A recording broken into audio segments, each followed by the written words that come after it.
जय श्री कृष्ण। जब हम बात करते हैं ग्रह नक्षत्रों की, जब बात करते हैं आपकी कुंडली की, जब बात करते हैं आपके जीवन में होने वाली हर एक घटना की, तो हम हर एक चीज को ज्योतिष शास्त्र के साथ जोड़ने का प्रयास करते हैं।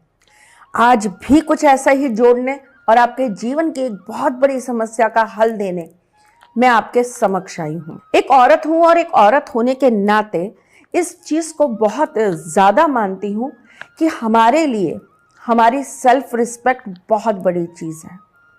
शायद हम अपना पूरा जीवन हर तरह से समर्पित कर देते हैं केवल एक इज्जत, मान और सम्मान को प्राप्त करने के लिए। काम करते हैं, घर संभालते हैं, खुद को संवारते हैं, घर को संवारते हैं, पूजा पाठ करते हैं, हर रिश्ते को जी जान लगाकर समेटने की कोशिश करते हैं और बदले में क्या चाहते हैं? मान, सम्मान, इज्जत। जब वो नहीं मिलती, जब हमें हर बात पर तिरस्कृत किया जाता है, हमें छोड़िए हमारे साथ साथ हमसे जुड़े हर एक व्यक्ति को तिरस्कृत किया जाता है, माँ बाप, भाई बहन, रिश्तेदार, हर किसी को हमें ऐसी घृणा की दृष्टि से देखा जाता है कि हमारा कोई अस्तित्व ही ना हो।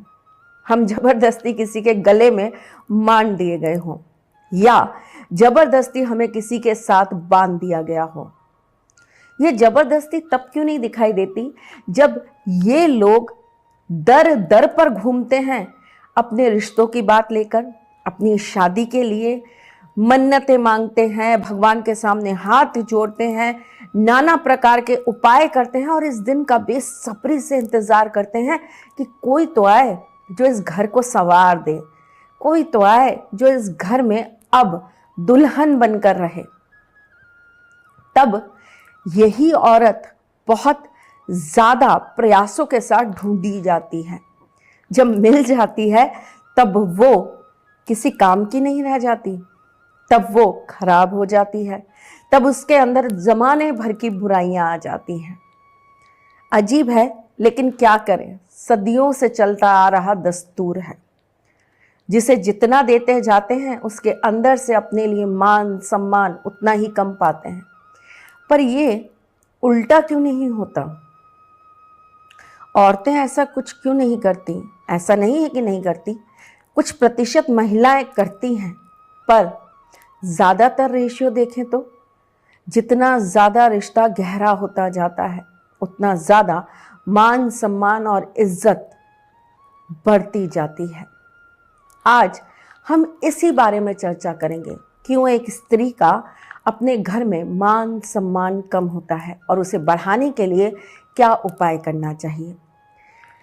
ये एक बहुत बड़ा मुद्दा है जिससे औरतें डिप्रेशन में, परेशानियों में और शारीरिक रूप से कमजोरी में आ जाती हैं। चलिए जी, आज आपको इसी बारे में, इसी समस्या का हल दे देते हैं। जब बात कर रही हूं मान, प्रतिष्ठा, इज्जत की, तो नेचुरली बात करूंगी आपके गुरु की, आपके बृहस्पति की। कुंडली में अगर बृहस्पति की पोजीशन अच्छी नहीं होगी तो आपको यश, मान, कीर्ति मिलने में दिक्कत आएगी। अगर आपका दूसरा भाव, जो कि वाणी का घर कहलाता है, और हम उसे धन भाव से भी देखते हैं, पर धन भाव को एक साइड रख देते हैं, हम बात करते हैं वाणी के घर से और वंश आपके घर के घर से। दूसरा घर आपके वंश का, आपके कुल का और आपकी वाणी का घर होता है और यही सबसे बड़ा कारण बनता है आपके जीवन में तकलीफें लाने का। वाणी खराब होगी, आप कुछ कहेंगे वो कुछ समझेंगे, आपकी बोली बात उनको चुभ जाएगी, आपकी सही बात भी उनके सामने गलत प्रेजेंट हो जाएगी, तो वो आपको बेइज्जत करने पर आ जाएंगे। घर से मान नहीं मिलता, परिवार से इज्जत नहीं मिलती, तो इसमें भी दूसरा घर कहीं ना कहीं इफेक्ट हो जाता है। जब आपकी हाथ की लकीरों में आपकी सबसे छोटी जो उंगली होती है ना, जिसे हम बुध का, चंद्रमा का पर्वत कहते हैं, यहां से एक रेखा निकलती है इसके बगल में से, ये अगर आगे की तरफ झुकती हुई आए तो आप मान के चलिए कि आपके जीवन में आपको यश, मान, कीर्ति बहुत संघर्ष करने के बाद ही प्राप्त होगी। खास करके आपके विवाह के बाद। विवाह से पहले तो बहुत मिलेगा, विवाह के बाद आपको बहुत दिक्कतें आएंगी ही आएंगी। जब कभी भी इन हालातों में आपका चंद्रमा ग्रस्त हो जाए या खराब हो जाए तो आपको सबसे बड़ी दिक्कत ये आती है कि ये चीज़ें कहीं ना कहीं आपको मानसिक रूप से पीड़ाएं देने लगती हैं। आपको हर बात पे रोना आता है, आपका कॉन्फिडेंस लेवल गिर जाता है, आपको हर चीज़ पे तकलीफ़ें होती हैं। और जब ऐसा होता है ना तो आप अपने घर के साउथ ईस्ट में बैठना अवॉइड करेंगे। साउथ ईस्ट कौन सा कोना हुआ? दक्षिण पूरब कोना, जहाँ पर हमारी किचन होती है। किचन में खड़े रहकर खाना इसीलिए बनाना सही माना जाता है। अगर आप कोई काम ना कर रहे हो तो बेवजह अपनी किचन में मत बैठिए, वरना आपका ये डिप्रेशन लेवल बढ़ने लगेगा। अगर लेडीज़ को बहुत ज़्यादा दिक्कत होती हो इन चीज़ों की तो 3 बातों को विशेषतः ध्यान रखिए। सबसे पहले, आपका जो आटे का डिब्बा है ना, जिसके अंदर आप आटा स्टोर करके रखते हैं, पिसा हुआ आटा जिसके अंदर आप स्टोर करके रखते हैं, वो कभी खाली ना हो और आप हमेशा उसके अंदर कुछ सिक्के डालकर ज़रूर रखें। दूसरा, आपकी रसोई घर से कभी भी हल्दी ख़त्म नहीं होनी चाहिए, गुरु कमज़ोर होता है इससे। आपके घर में हमेशा हल्दी ख़त्म होने से पहले आपको भरकर रख लेना चाहिए।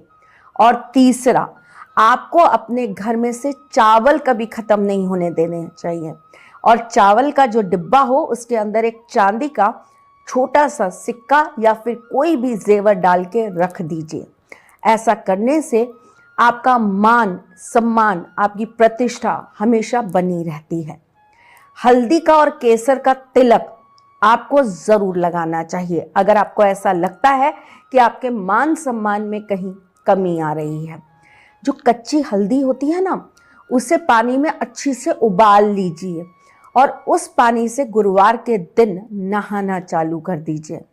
जब आप सिर धोएं, जिस भी दिन आप सिर धोएं, तब आपको अपने सिर के मध्य में जहाँ पर शिखा रखी जाती है उस जगह पर आपको थोड़ा सा हल्दी का तिलक ज़रूर करना चाहिए। औरतों के लिए सबसे ज़्यादा मान प्रतिष्ठा जो होती है वो वैल्यू बहुत रखती है जी। अगर उनको मान सम्मान नहीं मिलता ना तो औरतें बहुत बिखर जाती हैं।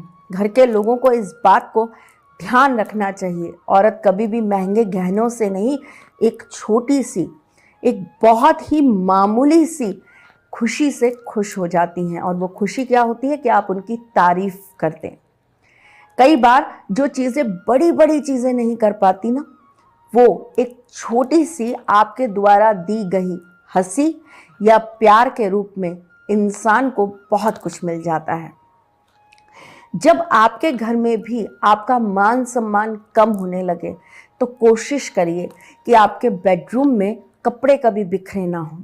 कोशिश करिए कि आपके बेडरूम में बहुत ज़्यादा कपड़े टंगे हुए ना हो। आदत होती है ना हमारी, हम बार बार खूंटी पे कपड़े टांग कर रख देते हैं, मत करिए। गंदे कपड़ों को धोकर साफ सुथरा कर कर अलमारी में रख दीजिए। जब कभी भी आपके पीरियड्स हों तब आपको अपने हाथों पर उस वक्त में लाल चंदन ज़रूर लगाना चाहिए। है तो बहुत छोटे सरल उपाय, लेकिन अगर आप करेंगे तो इससे आपके जीवन में बदलाव ज़रूर आएगा। ज़रूर करिएगा और जो भी असर हो मुझे ज़रूर बताइए।